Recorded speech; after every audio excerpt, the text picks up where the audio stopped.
तो चलिए अब हम लोग बात करते हैं सेक्सुअल रिप्रोडक्शन की। सेक्सुअल रिप्रोडक्शन की डेफिनेशन क्या है? Sexual reproduction takes place by the combination of special reproductive cells also known as sex cells और गैमेट्स। सेक्सुअल रिप्रोडक्शन कब हो पाता है? जब हमारे जो स्पेशल रिप्रोडक्टिव सेल्स हैं, जिन्हें हम सेक्स सेल्स या गैमेट्स के नाम से भी जानते हैं, ये आपस में कंबाइन करते हैं। In this type of reproduction, male gamete fuses with female gamete and forms a new cell that is known as zygote. इस तरीके के रिप्रोडक्शन में एक मेल गैमेट और एक फीमेल गैमेट आपस में फ्यूज होता है और उस फ्यूजन के बाद जो सेल बनता है that is known as zygote. Now, this process of fusion of male and female gamete is known as fertilization. Sexual reproduction in plants. अब प्लांट्स के अंदर सेक्सुअल रिप्रोडक्शन कैसे होता है, एक बार उसके बारे में बात करते हैं। Sexual reproduction in plants, flower is the reproductive part of a plant, यानी कि सिर्फ फ्लावरिंग प्लांट जो है वो ही सेक्सुअल रिप्रोडक्शन कर सकता है। Now the function of flower is to make male as well as female gamete and ensure fertilisation. Flower का काम क्या होता है? मेल गैमेट बनाना और फीमेल गैमेट बनाना, और फर्टिलाइजेशन का जो प्रोसेस है उसे एंश्योर करना। Fertilisation will take place to make the new seeds for reproduction of plant. Fertilisation करना क्यों जरूरी है? क्योंकि फर्टिलाइजेशन के प्रोसेस से ही नए सीड्स बनते हैं जो कि रिप्रोडक्शन के लिए काम आते हैं प्लांट के।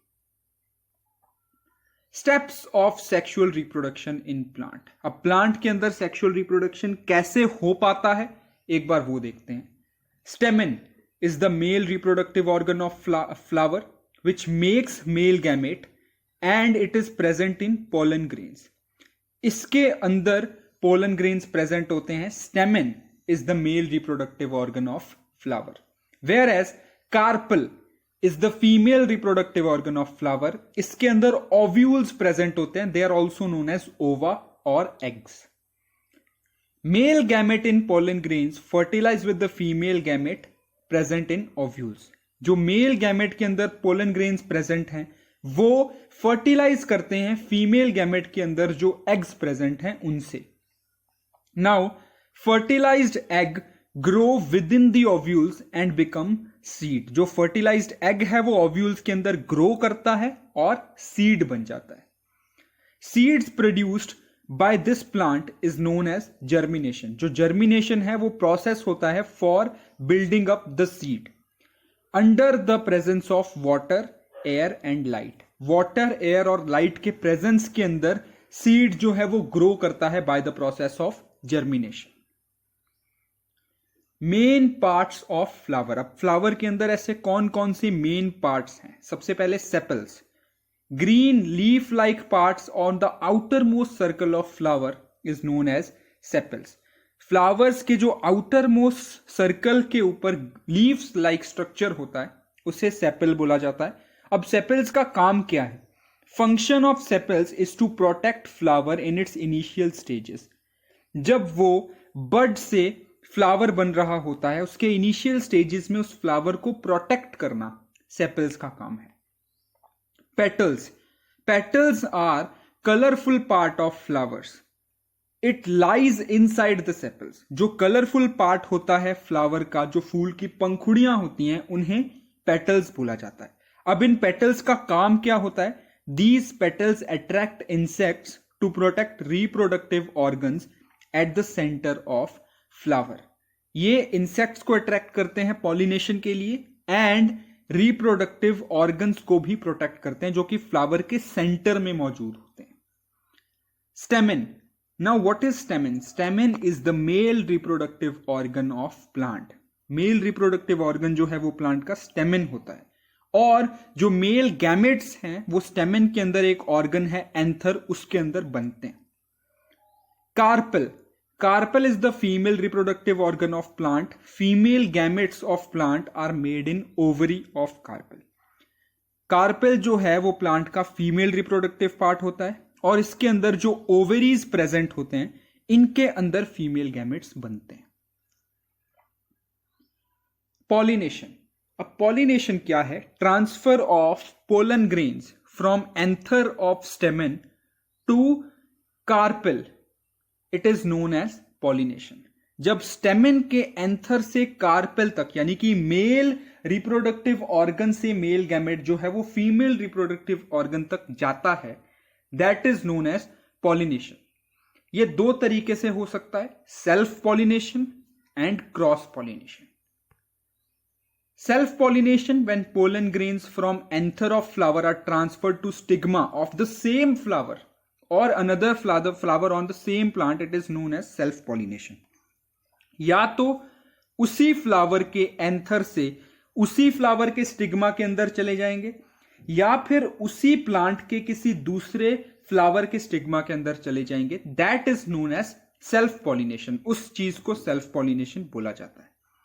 If we talk about cross pollination, when pollen grains from anther of flower of one plant is transferred to stigma of flower of another plant, एक प्लांट के एंथर से दूसरे प्लांट के स्टिग्मा तक जब pollen grains ट्रांसफर किए जाते हैं, that is known as cross pollination। उसे क्रॉस पॉलिनेशन बोला जाता है।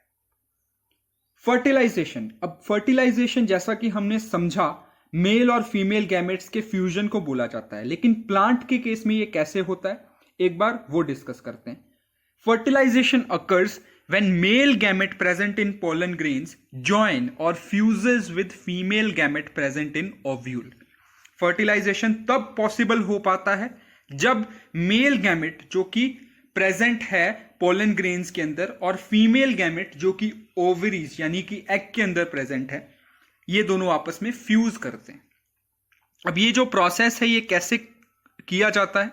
When a pollen grain fall on the stigma of carpel, it bursts and open down the pollen tubes downwards to the style. क्या होता है, जैसे ही पोलन ग्रेन्स जो है वो कार्पेल के ऊपर आके गिरते हैं, कार्पेल जो है वो बर्स्ट आउट हो जाता है और जो पोलन ग्रेन्स है वो एक पोलन ट्यूब बना लेते हैं स्टाइल तक आने के लिए। स्टाइल एक पार्ट है जो कि कार्पेल के अंदर मौजूद होता है। Male gamete moves down the pollen tube which enters the ovule और ओवरी इन द प्लांट। जो मेल गैमेट है वो उस पोलन ट्यूब के जरिए नीचे आता है और ओवरीज तक पहुंचता है। In ovaries male gamete combines with the nucleus of female gamete and it fertilises the egg and forms zygote. क्या होता है, मेल गैमेट जो है यानी कि जो पोलन ट्यूब के अंदर से पोलन ग्रेन जाता है ओवरीज तक, वो ओवरीज यानी कि एग्स के जो न्यूक्लियस हैं उसके साथ कंबाइन करता है और फर्टिलाइज होकर जाइगोट फॉर्मेशन करता है। So this is the process by which fertilisation in plants takes place. Formation of fruit and seed. अब फ्लावर्स के अंदर फर्टिलाइजेशन कैसे होता है ये हमें समझ में आ गया, बट उस फ्लावर से फ्रूट कैसे बनता है और उस फ्रूट के अंदर सीड्स कहां से आते हैं ये देखते हैं। The ovule develops a tough coating around it. जो ओव्यूल है वो अपने चारों तरफ एक टफ कोटिंग बना लेती है जो कि आगे चल के सीड या फिर बेबी प्लांट में कन्वर्ट होता है। Fertilised egg in plant grows to become seed. जो एग फर्टिलाइज होता है वो आगे चल के बीज बन जाता है, सीड बन जाता है। Now the ovary of flower develops and becomes a fruit. जो ओवरी है फ्लावर की वो आगे चल के डेवलप होकर उस फ्लावर का फ्रूट बन जाती है जिसके अंदर सीड्स मौजूद हैं। सेक्सुअल रिप्रोडक्शन कैसे होता है ये हमें समझ में आ गया, पॉलिनेशन कैसे होता है ये समझ में आ गया, फर्टिलाइजेशन कैसे होता है ये समझ में आ गया। अब जो फ्लावर्स हैं उनके अंदर फ्रूट्स कैसे बनते हैं या फिर सीड कैसे बनते हैं इसके बारे में बात करते हैं।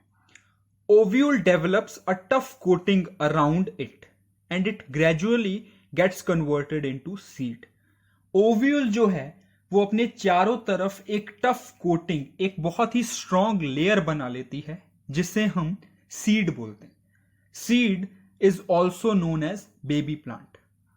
Fertilized egg in plant grow to become seed. अब ये सीड होते क्या है, दरअसल वो वाला एग जो कि फर्टिलाइज हो जाता है प्लांट के अंदर जाके, वो आगे चल के सीड बनता है।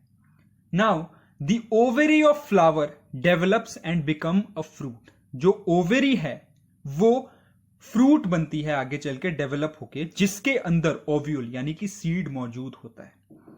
आपको अब समझ में आ रहा होगा, जो ओव्यूल है, जो एग है, वो मैच्योर होके सीड बन जाता है, और जो ओवरी है जिसके अंदर वो एग होता है वो मैच्योर होके फ्रूट बन जाता है।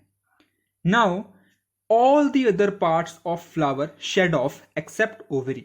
ओवरी के अलावा सारे पार्ट्स जो हैं फ्लावर के वो शेड ऑफ हो सकते हैं या हो जाते हैं, बट उस ओवरी की जगह जहां पहले फ्लावर था वहां अब फ्रूट बन जाता है, जिसके अंदर ओव्यूल्स यानी कि सीड्स मौजूद होते हैं। Germination of seed. अब जर्मिनेशन क्या है? The process of growth of seeds is called germination of seeds. वो प्रोसेस जिसके थ्रू सीड्स ग्रो करते हैं, बनते हैं, that process is known as germination of seeds. ये जर्मिनेशन ऑफ सीड्स कहलाता है। Germination begins when seeds absorb water and swell and burst through the seeds coat. जैसे ही सीड्स को पानी मिलता है, वो पानी सॉइल से एब्जॉर्ब करते हैं, वो सीड्स बर्स्ट हो जाते हैं और उसके अंदर से सीड्स कोट ग्रो होना शुरू हो जाते हैं। Now that seed coat that grows here is known as radicle. Water जो है उसके अंदर एंजाइम्स प्रेजेंट होते हैं, उन्हें एब्जॉर्ब करने में मदद करता है। यानी कि सीड के अंदर जो एंजाइम्स प्रेजेंट हैं, वाटर की मदद से वो बाहर आते हैं, and that eventually helps in growth of seed. उन्हीं एंजाइम्स की मदद से वो जो सीड है वो आगे ग्रो करता है इनटू प्लांट। तो चलिए अब हम लोग बात करते हैं सेक्सुअल रिप्रोडक्शन इन एनिमल्स के बारे में। हर एक एनिमल को इंक्लूडिंग ह्यूमन बींग्स दो बेसिक कैटेगरीज में डाला जाता है, that is male and female. अब ये दोनों क्या हैं? Male, animals having male reproductive organ and make male sex cells in its body is known as male। वो एनिमल्स जो एक तो मेल रिप्रोडक्टिव ऑर्गन कैरी करते हैं, दूसरा उनके अंदर मेल सेक्स सेल्स बनते हैं यानी कि स्पर्म्स बनते हैं, they are known as male. अगर हम बात करें फीमेल की, तो animals having female reproductive organs and make female sex cells यानी कि ovaries in their body, they are known as female. वो एनिमल्स जो कि फीमेल रिप्रोडक्टिव ऑर्गन कैरी करते हैं और उनके अंदर फीमेल सेक्स सेल्स बनते हैं, they are known as female. Gametes. अब गैमेट्स क्या होते हैं? Cells that are involved in sexual reproduction are called gametes. वो सेल्स जो कि सेक्सुअल रिप्रोडक्शन के अंदर इन्वॉल्व होते हैं या जिनकी मदद से सेक्सुअल रिप्रोडक्शन पॉसिबल है, they are known as gametes. Sexual reproduction breaks place by combination of reproductive cells। Sexual reproduction sex cells की मदद से, इनके कॉम्बिनेशन से ही पॉसिबल है। They are also known as reproductive cells। अगर हम मेल गैमेट्स की या मेल रिप्रोडक्टिव सेल्स की बात करें तो they are sperms, whereas female gametes की अगर फीमेल रिप्रोडक्टिव ऑर्गन की या फिर गैमेट की बात करें तो दैट विल बी ओव्यूम और एग। फर्टिलाइजेशन। अब मेल गैमेट और फीमेल गैमेट का फ्यूजन ही फर्टिलाइजर होता है। प्लांट्स के अंदर हमने ये डिस्कस किया था, एनिमल्स के अंदर भी सेम कहानी है। Male gamete and female gamete का फ्यूजन जो है that is known as fertilisation. The fusion of male gamete with female gamete to form a zygote during sexual reproduction is called fertilisation. अब ये जो फर्टिलाइजेशन है कितने टाइप्स का होता है, कितने अलग अलग तरह का होता है? Fertilisation is basically of two types, internal fertilisation and external fertilisation. Internal जैसा कि नाम से पता चल रहा है, जो बॉडी के अंदर होता है, इंटरनली होता है, that is internal fertilisation. And external जो बॉडी के बाहर होता है, एक्सटर्नली होता है, that is external fertilisation. Fertilisation which takes place inside the female body is called internal fertilization। ये वो fertilization है जो फीमेल बॉडी के अंदर होता है, is called internal fertilization। Internal fertilization takes place in mammals including human beings, birds, reptiles, etc। Internal fertilisation जो है ये मैमल्स के अंदर होता है, यानी कि ह्यूमन बीइंग्स, बर्ड्स, रेप्टाइल्स ये सब इस कैटेगरी में आते हैं। अगर हम बात करें एक्सटर्नल फर्टिलाइजेशन की, external fertilisation is the fertilisation which occurs outside the female body. ये फीमेल बॉडी के बाहर किया जाता है या बाहर होता है, that is known as external fertilisation. External fertilisation takes place in amphibians like frog, fish etcetera. ये फ्रॉग्स के अंदर, फिशेस के अंदर और बाकी के एम्फीबियंस के अंदर एक्सटर्नल फर्टिलाइजेशन होता है। Steps of sexual reproduction, reproduction के क्या स्टेप्स हैं, यानी कि क्या प्रोसीजर फॉलो किया जाता है। Male parent produces male gametes, that is male sex cells called sperms. The sperm is small cell with long tail for movement. जो मेल हैं वो मेल गैमेट यानी कि मेल सेक्स सेल प्रोड्यूस करते हैं, दैट इज स्पर्म। अब sperm का structure कैसा होता है, बहुत छोटा सा cell with a long tail. अब ये टेल किस लिए, ताकि मूव कर पाए। Female parent produces female gametes यानी कि female sex cells called ova और ovum. It is much bigger than sperm having a lot of cytoplasm. ये जो है स्पर्म से काफी बड़ा होता है, इसके अंदर काफी सारा साइटोप्लाज्म होता है। Now the sperm enters into ovum और egg and fuses it to form a new cell called zygote. जो स्पर्म है वो ओव्यूम के अंदर एंटर करता है और एक न्यू सेल बनता है जो कि इसका फ्यूज्ड सेल होता है, that is known as zygote. This process is known as fertilisation. इस प्रोसेस को फर्टिलाइजेशन बोला जाता है। So zygote is fertilised when sperm and ovum fuses. Puberty. अब प्यूबर्टी क्या होता है, it is the age at which sex hormones or gametes begin to be produced in a girl and a boy. Mature, able to reproduce girl or boy is known as puberty. Puberty वो as होती है जब आपके body के अंदर sex hormones बनना शुरू हो जाते हैं, यानी कि अगर मैच्योर मेल है या मैच्योर फीमेल है तो उनके अंदर उनके रेस्पेक्टिव गैमेट्स बनना शुरू हो जाते हैं। The testes produce male sex hormone called testosterone, whereas ovaries produce female sex organs estrogen and progesterone. Testosterone जो है वो मेल सेक्स ऑर्गन्स के अंदर रिलीज होता है हॉर्मोन्स के तौर पे, जिससे कि मेल गैमेट बनता है, whereas female reproductive organs के अंदर ईस्ट्रोजन एंड प्रोजेस्टोस्टेरॉन रिलीज होता है, जो कि ओवरीज के फॉर्मेशन में या डेवलपमेंट में मदद करता है। Changes which occur in boys at puberty. Puberty के दौरान बॉयज के अंदर क्या क्या चेंजेस देखने को मिलते हैं। Body size will increase, sometimes feet, arms, legs and hands may grow faster than the rest of the body. Body size बढ़ने लगता है। कभी कभी क्या होता है, हमारे जो फीट हैं, आर्म्स हैं, लेग्स हैं या हैंड्स हैं वो बाकी की बॉडी से कुछ ज्यादा जल्दी बढ़ जाते हैं। Voice changes may happen as the voice gets deeper. जो आवाज है वो बहुत ज्यादा गहरी हो जाती है पहले से, और कुछ समय के लिए इसके अंदर क्रैक्स भी डेवलप हो सकते हैं। Hairs start to grow in genital areas. Boys will also have hair growth on their face, under arms and their legs. Hairs grow करना शुरू हो जाते हैं आपके जेनिटल एरिया के अंदर, आपके फेस के ऊपर, आपके अंडर आर्म्स पे और आपके लेग्स के ऊपर। As puberty hormones increases, teens may also feel their skin oily and often sweating. Puberty के अंदर हॉर्मोन्स रिलीज होने के कारण हमारी बॉडी काफी ऑयली फील कर सकती है एंड हमें इस दौरान बहुत ज्यादा स्वेटिंग भी हो सकती है। Changes which occur in girls during puberty. Puberty के टाइम पे गर्ल्स की बॉडी क्या क्या चेंजेस शो करती है।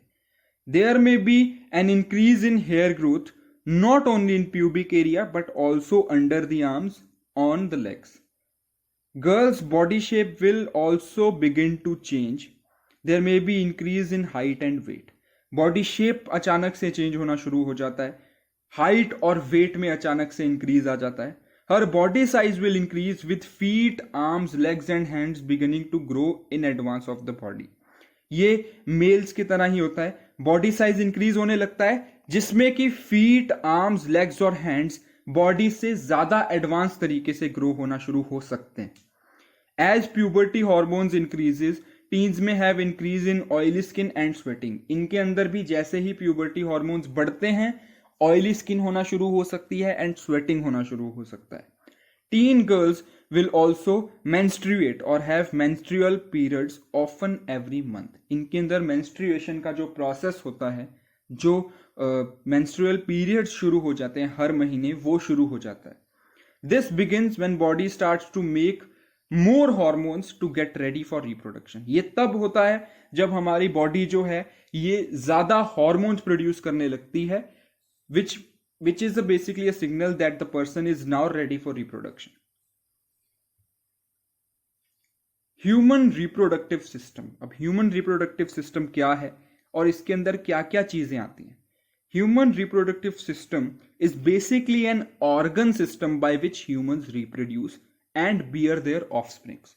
ह्यूमन रिप्रोडक्टिव सिस्टम एक ऐसा रिप्रोडक्टिव सिस्टम है, ये basically set of organ systems हैं जो कि ह्यूमंस को रिप्रोड्यूस करने में और उनका ऑफस्प्रिंग, उनका चाइल्ड बेयर करने में मदद करता है। Organs associated with this process of reproduction are different in males and females। ये डाइजेशन या रेस्पिरेशन जैसा नहीं होता है। इसके अंदर मेल्स के अंदर डिफरेंट टाइप्स ऑफ ऑर्गन्स होते हैं एंड फीमेल्स के अंदर डिफरेंट टाइप्स ऑफ ऑर्गन्स होते हैं। Many non-living substances such as fluids and hormones also play an important and active role in the process of reproduction। सिर्फ organs का ही नहीं, hormones और बहुत सारे फ्लूइड्स का भी अपना एक बहुत एक्टिव रोल होता है रिप्रोडक्शन के प्रोसेस को पूरा करने में। Male reproductive system. Male reproductive system is all the internal and external organs responsible for the process of reproduction in mature male. एक मैच्योर मेल के अंदर रिप्रोडक्शन के प्रोसेस को पूरा करने के लिए जो भी ऑर्गन्स इंटरनली या एक्सटर्नली रिस्पॉन्सिबल हैं उन्हें मेल रिप्रोडक्टिव ऑर्गन का पार्ट माना जाता है। Now male reproductive organ includes testis, scrotum, sperm duct, sex glands and penis. All these organs work together to produce sperms, male gamete and other components of semen. ये सारे organs आपस में काम करते हैं ताकि मेल गैमेट्स यानी कि स्पर्म्स प्रोड्यूस किए जा सकें और जो भी और कंपोनेंट्स रिक्वायर्ड होते हैं सीमेन के अंदर उन्हें भी प्रोड्यूस किया जा सके। मेल रिप्रोडक्टिव सिस्टम ये सारे फंक्शंस हमारे बॉडी के अंदर परफॉर्म करता है। सबसे पहले to produce, maintain and transport sperms. Sperms को प्रोड्यूस करना, बनाना, मेंटेन करना और ट्रांसपोर्ट करना। Second is to discharge sperm within female reproductive tract. Sperms को डिस्चार्ज करना फीमेल रिप्रोडक्टिव ट्रैक्ट के अंदर। To produce and secrete male hormones which are responsible for maintaining male reproductive system. वो सारे male hormones को secrete करना जो कि मेल रिप्रोडक्टिव सिस्टम को मेंटेन करने में काम आते हैं। अब मेल रिप्रोडक्टिव सिस्टम के अंदर जो भी इंपॉर्टेंट पार्ट्स होते हैं उन्हें एक बार समझते हैं कि उनके क्या क्या फंक्शंस होते हैं और वो कहां कहां लोकेटेड होते हैं। सबसे पहले अगर हम बात करें सेमिनल वेसिकल्स की, they are located at the base of bladder. Two seminal vesicles secrete thick fluid that nourishes the sperm. Seminal vesicle जो है वो ठीक ब्लैडर के नीचे पाए जाते हैं और इनका काम क्या होता है, ये वो फ्लूइड सेक्रेट करते हैं जो कि स्पर्म को नरिशमेंट देता है। Bladder is the muscular sac like structure that stores urine in it until it is released through urethra. ये यूरिनरी ब्लैडर है जिसके बारे में हमने एक्सक्रीशन वाले चैप्टर में भी पढ़ा था।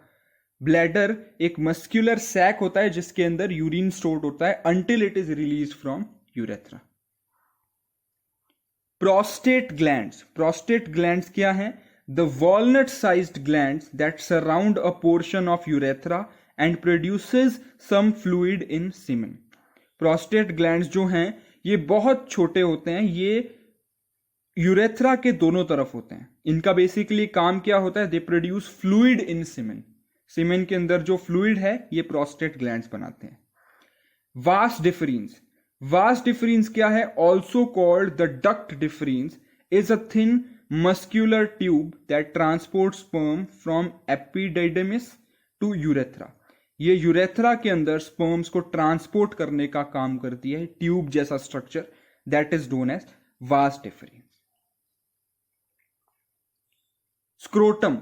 Scrotum is also called scrotal sacs, which is responsible for testicles and epididymis. ये टेस्टिस और एपिडाइडमिस के डेवलपमेंट के लिए बहुत यूजफुल होता है। Urethra is a tube that carries semen and urine out of the penis. Semen और urine दोनों का कॉमन पैसेज यूरेथ्रा होता है। हमारे बॉडी से इसे रिलीज करने का काम यूरेथ्रा करता है। पीनिस को बेसिकली हम दो डिफरेंट पार्ट्स के अंदर कैटेगराइज कर सकते हैं, शाफ्ट एंड ग्लैंड्स। बेसिकली इसका काम क्या होता है? To deliver sperms out of the body through urethra. Testicles या टेस्टिस, इनका काम क्या होता है? They produce sperms and also secrete male sex hormones, that is testosterone. Epididymis का क्या मतलब होता है? ये टेस्टिस के ठीक साथ में लाइट कलर्ड ट्यूब्स होते हैं जहां पे स्पर्म्स स्टोर किए जाते हैं, and from where the sperms are transported to vas deferens. अब हम लोग बात करते हैं फीमेल रिप्रोडक्टिव सिस्टम की। Female reproductive system refers to all the external and internal organs responsible for the process of reproduction in mature female. Female reproduction का मतलब है सारे इंटरनल और एक्सटर्नल ऑर्गन्स जो कि रिस्पॉन्सिबल हैं for the process of reproduction in mature female. एक mature female के अंदर अगर रिप्रोडक्शन का प्रोसेस कैरी आउट करना है तो ये सारे ऑर्गन्स जो हैं वो रिस्पॉन्सिबल हैं। Female reproductive system is composed of a pair of ovaries, oviduct, vagina, cervix, uterus. ये सारे ऑर्गन्स जो हैं they all work together to produce female gametes as well as other components of ovum. सबसे पहले बात करते हैं यूट्रस की। Female reproductive system has several parts. Uterus is the place where foetus और baby grows. It is a hollow pear shaped organ which has muscular wall in it. ये वो जगह है जहां पे हमारा फीटस या हमारा बेबी ग्रो करता है।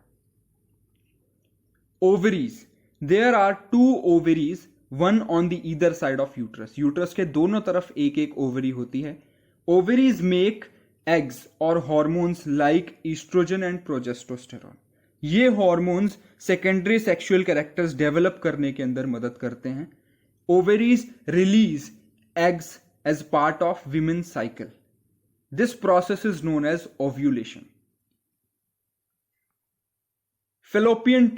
Fallopian tube go from uterus to ovaries during ovulation. An ovary released into fallopian tube is next to it. Fallopian tube वो ट्यूब होती है जो यूट्रस और ओवरीज को कनेक्ट करती है। ओव्यूलेशन के टाइम पे जो ओवरीज होती हैं वो अपना एग फैलोपियन ट्यूब में रिलीज कर देती है। Cervix is the lower part of uterus that opens into vagina during child birth के टाइम पे ये सर्विक्स जो है ये लगभग 4 इंचेस यानी कि 10 सेंटीमीटर जितना एक्सपेंड हो जाता है, so that baby can travel from the uterus through vagina into the world. Uterus से वेजाइना के अंदर और वेजाइना से इस वर्ल्ड के अंदर बेबी बाहर को आ जाए, इस चीज के लिए सर्विक्स जो है ये कम से कम 4 इंच यानी कि अबाउट 10 सेंटीमीटर एक्सपेंड हो सकता है। Fertilisation in humans. In human beings internal fertilisation takes place. हमारे अंदर इंटरनल फर्टिलाइजेशन होता है। Millions of sperms are released into the vagina at one time and they move up through cervix into the uterus. cervix से होते हुए millions of sperms जो हैं वो vagina के अंदर enter करते हैं and out of them only one sperm fuses with ovum to form zygote. This fusion is called fertilization. ये जो fusion है इसे fertilization बोला जाता है. ये एक पूरी जर्नी है जो बताई गई है एक फर्टिलाइज्ड एग को जाइगोट बनने में, जाइगोट को एम्ब्रियो बनने में और एम्ब्रियो को फीटस बनने में. फर्टिलाइज्ड एग कैसे अपने आप को मल्टीप्लाई करता है, फिर 2 सेल स्टेज पे आता है, फिर 4 सेल स्टेज पे आता है. ऐसे करते करते नियरली इट टेक्स 20 वीक्स ताकि सारे बॉडी पार्ट्स जो हैं एक फीटस के विजिबल हो पाए. Embryo time period from the fertilization up to the birth of baby is called gestation. fertilization हो जाने के बाद बेबी के बर्थ तक का जो टाइम है that is known as gestation. And the process of fertilization completes when zygote is formed into fetus. जब zygote एक fetus बन जाता है that is known as the completion of fertilization. अब zygote और fetus के अंदर डिफरेंस क्या होता है? Zygote is a fertilized egg formed after fusion of sperm with egg. Zygote वो fertilized egg है जो बनता है after fusion of sperm with ovum या egg. Zygote divides several times to form embryo. Zygote जो है वो अपने आप को बहुत ज़्यादा टाइम डिवाइड करता है to form embryo. Fetus is the stage when we can recognize all the main parts of a mature organism. यानी कि वो स्टेज जब सारे मेन रिकॉग्नाइजेबल पार्ट्स विजिबल होते हैं किसी भी एम्ब्रियो के. जाइगोट सबसे पहले एम्ब्रियो बनता है और एम्ब्रियो आगे चल के फीटस बनता है.